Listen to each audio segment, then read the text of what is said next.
સુરેન્દ્રનગર જિલ્લા અધિક મેજિસ્ટ્રેટની આરટીઆઈ એક્ટિવિસ્ટને ગુપ્તાંગ કાપી નાખવાની ધમકી.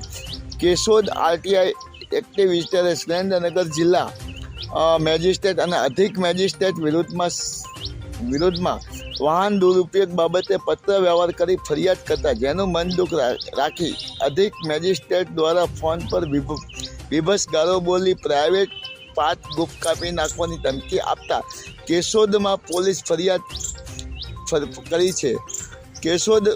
કેશોદના આરટીઆઈ એક્ટિવિસ્ટે કલ્પેશભાઈ ચંદુભાઈ તાંબડિયાએ સુરેન્દ્રનગર જિલ્લા કલેક્ટર અને અધિક કલેક્ટરની અલગ અલગ વિષયો પર માહિતી માંગી હતી. જે માહિતી મળ્યા બાદ ફરિયાદી દ્વારા સામાન્ય વહીવટી વિભાગમાં સરકારી વાહનનો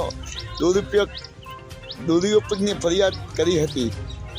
જે બાબતે સામાન્ય વહીવટી વિભાગ ગાંધીનગર દ્વારા આજ દિન સુધી ફરિયાદીને જવાબ આપવામાં આવ્યો ન હતો. આથી ફરિયાદીએ અધિક કલેક્ટર સુરેન્દ્રનગરની હોદ્દાજોગ મુખ્યમંત્રી સ્વાગત કાર્યક્રમ રજૂઆત કરી હતી અને જેને લઈને અધિક જિલ્લા મેજિસ્ટ્રેટ દર્શનાબેન ભલગાણીએ ફરિયાદીને ફોન ઉપર પ્રાઇવેટ